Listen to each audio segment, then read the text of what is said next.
Hey guys, Nick Espinosa, your chief security fanatic here, and it is Sunday, so we are doing breaches of the week as usual. And before I begin, I'd like to thank the following people, and that would be John Pemberton, Jason Dance, Neville Goodalls, and Jacqueline Wolf. Guys, thank you very much. And if you have a tip for me, please feel free to link it, tag it, send it, DM me, whatever that is, and I will include you in a shout out as well. And with that, let's begin with what the media was pretty much focusing on in terms of data breaches this week, and that is EasyJet. Now, EasyJet has admitted that a highly sophisticated cyber attack has affected approximately 9 million customers. It said email addresses and travel details had been stolen, and that 2,208 customers also had their credit card details, quote unquote, accessed. So heads up if you fly EasyJet. As that unfolds, I'll let you know.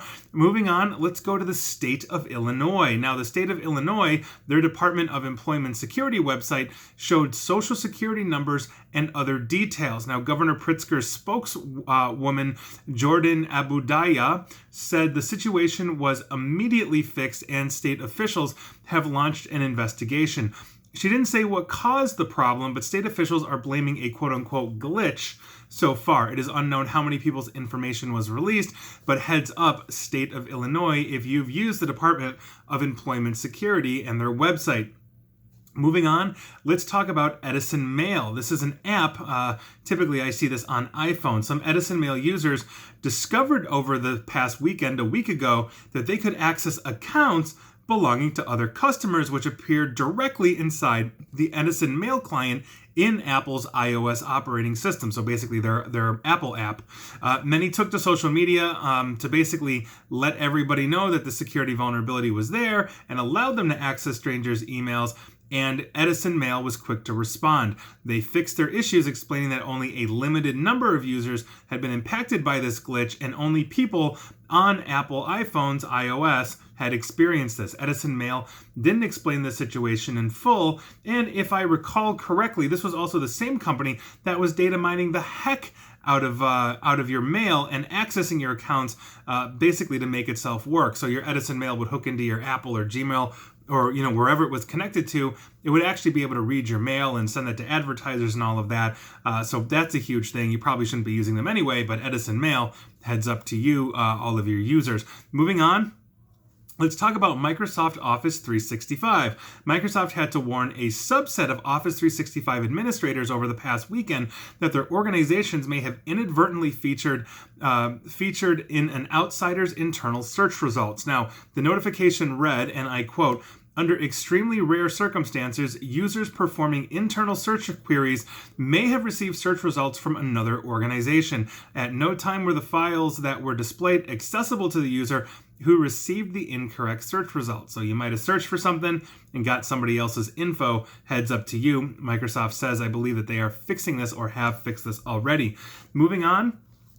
We're going to be talking about Magbo. That's Magbo. This is an online marketplace where hackers sell and buy hacked servers. Now, the reason why I'm bringing this up is that they are literally selling data breaches and business is booming. This got launched in the summer of 2018, and 2 years later, the Magbo portal has grown more than 14 times in size and is currently selling access to more than 43,000 hacked websites, which is up from 3,000 sites listed in September of 2018. Now, the site runs on the public internet, but access is restricted to approved members. So you need an invitation to be able to register a profile on Magbo, and to get an invite, you need to be referred by a site member. But that's a very serious issue because that is literally data breaches for sale. And researchers I know have been looking at that pretty closely now because we're starting to get reports. We'll see what happens with law enforcement.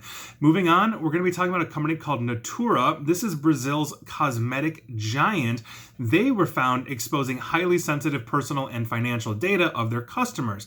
Now, what's worse is that the data was hosted on two misconfigured databases publicly available, basically for anybody to access without any kind of password or authentication. Both databases contain more than 192 million records. One database hosted records worth of 1.3 terabytes, and the second one had 272 gigabytes of data, so about 1.5 terabytes plus was there. And it had more than 250,000 Naturae customers, and they got everything: gender, full name, date of birth, telephone number, previous purchases, account details, mother's maiden name, that's great. Basically the welcome email template, username and nickname, email and physical address, and as well as access tokens, for that as well, API credentials, including unencrypted passwords, and login credentials for users that included hashed passwords as well. So if you use Naturae, heads up to you. Your information was absolutely exposed. Moving on, we're going to be talking about Norfund. Now, this is owned by the Norwegian Ministry of Foreign Affairs and funded from the state budget of Norway.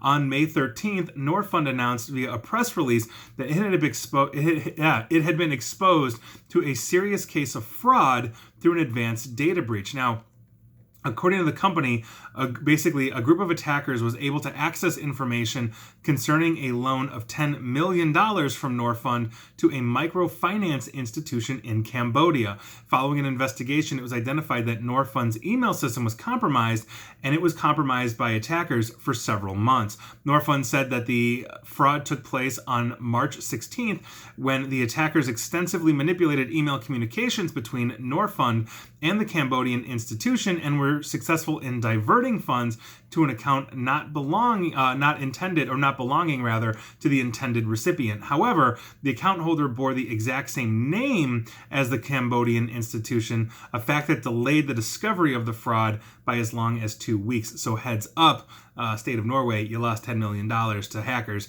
That sucks, and I hope you guys recover it. Moving on, we're going to be talking about a company called Serco. This apparently is an outsourcing firm. Email addresses of 300 contact tracers, basically those people that are looking at contact tracing for the coronavirus, have been shared accidentally by Serco in what could be a breach basically of data protection rules for that company. Now, the government is using the outsourced firm with its tracing strategy aimed at monitoring COVID-19 cases, and the company has been training people to track cases of coronavirus in the UK, and I forgot to mention that this is in the United Kingdom, and so far has recruited 21,000 staff, some of whom are healthcare professionals, and that is according to UK Health Secretary Matt Hancock. So heads up to you if you are a contact tracer in the UK and you are working with Serco. Moving on, let's head back to the United States and go to the Bank of America. They disclosed this week a security incident that impacted its online platform for processing loan requests filed by U.S. companies for the Paycheck Protection Program, or PPP, which obviously is the COVID-19 relief fund set up by the U.S. government. Now, the bank says that information for some companies who applied for loans last month might have been viewed by other lenders or banks, or organizations. Now, Bank of America blamed the entire incident on the test platform managed by the U.S. Small Business Administration, which is basically the government agency that is responsible for processing the PPP loans and all of this. And I actually did report on another bank, I believe it was last week, complaining of the same thing. Now, Bank of America is saying that the information that might have been viewed by others included business addresses, contact information, tax identification numbers, but also details about the business owner such as name, address, social security number, phone number, supply, email address, and citizenship. And what I was going to say is this is a quintessential supply chain hit, and it appears that this has affected multiple banks that are now complaining of this, and so I'm sure that I'll have more next week for you. Moving on, let's talk about Wishbone. This is an app that lets users compare two items in a simple voting poll. So do you like red M&Ms or brown M&Ms? Apparently, you can have a Wishbone account and allow you to create that kind of poll, of whatever you want. Now, details of 40 million users registered on Wishbone have been leaked to basically hacking forums, and you can now download that entire list for free. Usernames, emails, phone numbers, city, state, country, and also hashed passwords. Apparently, Shiny Hunters, who I mentioned last week, for hitting Home Chef and some other websites, has claimed responsibility for this. So heads up if you use Wishbone. Moving on, let's stay in the United States and talk about the states of Ohio, Colorado, and Florida. They've all reported data breaches or issues with state portals that are basically used by people to apply for pandemic-related unemployment benefits. Now, the personal information in Ohio and of Ohioans receiving pandemic unemployment system was exposed to a data breach, and this is according to Ohio Department of Jobs and Family Services. In Colorado, the information that was hit reportedly includes names, social security numbers, and street addresses. All 72,000 people that signed up for pandemic unemployment assistance in Colorado are now eligible for a free year of credit monitoring after a system error gave 6 people approved for benefits access to everybody else's private information. And turning to Florida, their unemployment agency confirmed this past Thursday that a data breach has affected some of the applicants' employments for re-employment assistance. People who were affected by what the agency called a data security incident have been notified, and I don't know much more than that, but this is the problem. Everybody is spinning up these websites quickly, and security is an afterthought, and now we're seeing entire states get hit and exposed just due to either sloppy development, sloppy security, and everything else in between, including both of those things combined. Moving on, let's talk about a company called BlockFi. This is a cryptocurrency lending platform. For just under 90 minutes last Thursday, about a week ago, hackers were able to compromise the systems of BlockFi and gain unauthorized access to users' names, email addresses, dates of birth, addresses, and activity history. Now, in an incident report published on its website, BlockFi says it was keen to stress that the attacker's activity had been logged as such, and it was able to confirm that no funds, passwords, social security numbers, tax identification numbers, passports, licenses, bank account information, nor similar non-public identification information had been exposed. So heads up to you if you use BlockFi. Moving on, we're going to be talking about Santander. This apparently is the 5th largest bank in Europe and the 16th largest bank in the world. Now, their Belgium branch, has a misconfiguration in its blog domain that allowed its files to be indexed, so people were able to see sensitive information, including things like SQL database dumps, JSON files that can obviously be used by attackers to potentially phish Santander's bank customers and more. And so researchers contacted the bank on April 15th, and now Santander is saying that they have closed this situation, but heads up if you use them for your banking needs, apparently in Europe. Moving on, let's talk about Indonesian voters. Obviously, we're going to Indonesia. A threat actor has shared the 2014 voter information for close to 2 million Indonesians on a well-known hacker forum and claims that they will release a total of 200 million at a later date. Now, in the forum post, the threat actors state that the voter records are stored in individual PDF files that they took from the KPU, which is the General Election Commission of Indonesia. PDFs were apparently organized by cities in Indonesia. Now, here's the interesting thing. The KPU said in a statement that the data was not leaked or hacked, but it was public information that anybody could have gotten in the 2014 election. Which is odd, because if that was actually meant to be public, it's even more concerning that such sensitive data was released on purpose. We try to protect these things overall, and here the government of Indonesia is saying, nope, you got to go and download that yourself, not a data breach. So we'll see what happens with that, but somebody has aggregated that and is trying to sell it. Moving on, I want to give you guys an update on President Trump, excuse me, and the Grubman law firm situation. As you know, I talked about this in the Breaches of the Week and past videos about this past Thursday, as in 3 days ago or so, the attackers were going to release everything they had on Donald Trump, and they didn't do it. That the attackers are now claiming that they have a buyer for that information, and instead they are now focusing on releasing the information and details if they don't get paid for Madonna, the singer/actress. And so that's a huge thing. I mean, obviously I feel bad for Madonna and anybody else that got breached, but when we were talking about the President of the United States, the question is who bought it? Was it a state adversary, like a foreign adversary to the United States government, or was it another attacking like criminal hacker team? You tell me. But that's a very serious issue, and it could potentially get worse here, or it could be a whole lot of nothing.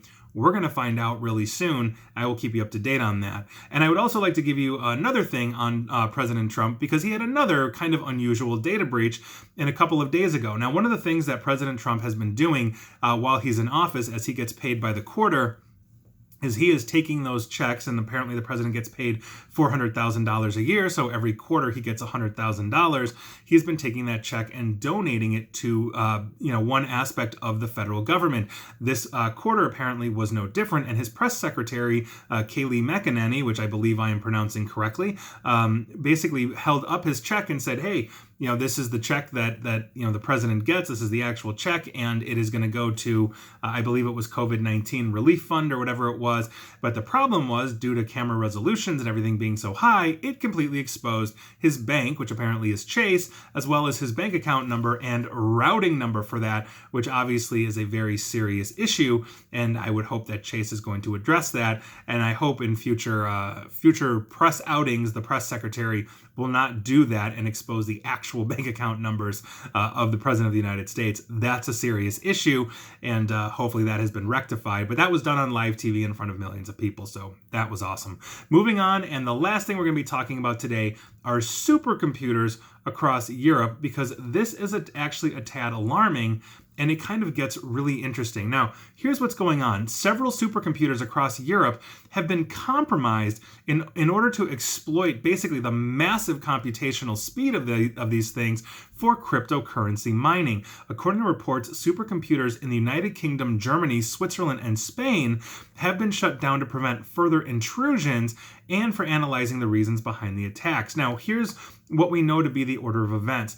The chain of cyber attacks begins last week, so about a week and a half ago or so, with an attack on high-performance computing centers in Germany, followed by an identical attack in the UK at the University of Edinburgh, which I believe is in Scotland.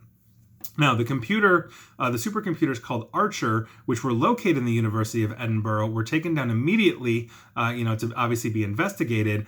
Germany-based organization BWHPC, which is responsible for coordinating research projects across the supercomputers in the state of Baden-Württemberg of Germany, has said that 5 of their supercomputers have been shut down following similar security incidents. The next day, security researcher Felix von Leiter confirmed through a blog post that supercomputers in Barcelona, Spain, had also been hunted down through a similar attack, and here we are. Now, the attacks continued on Thursday, a few days ago, when a large computing cluster at the Leibniz Computing Center of the Bavarian Academy of Sciences, obviously in Germany, their system was reportedly taken offline due to a cybersecurity breach.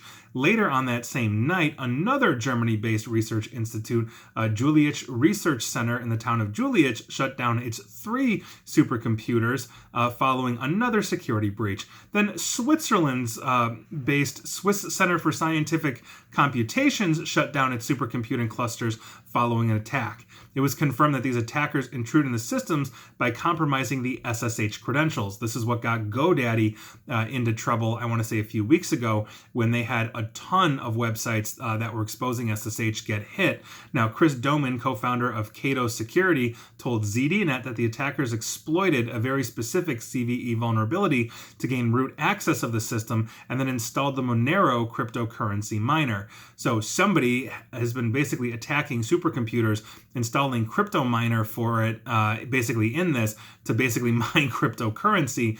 And so is that some 12-year-old kid? Is that a state government? The mere fact they're getting access to supercomputer may also mean a supercomputer may also mean that they can not just install something like this, but they might actually be also able to look up the research or see what the supercomputer is literally computing on and steal that information as well. So I think this is something that's very interesting, and while we've seen a lot of confederated botnets installing cryptocurrency miner, meaning an attacking team will infect 10,000 computers across the globe and basically turn it into kind of a confederated supercomputer to mine cryptocurrency, if you will.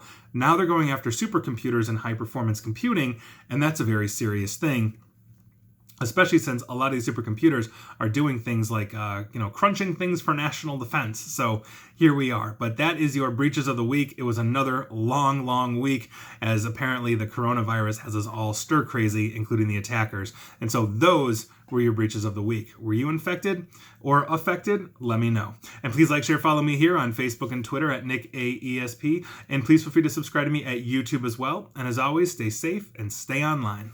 Thanks, guys.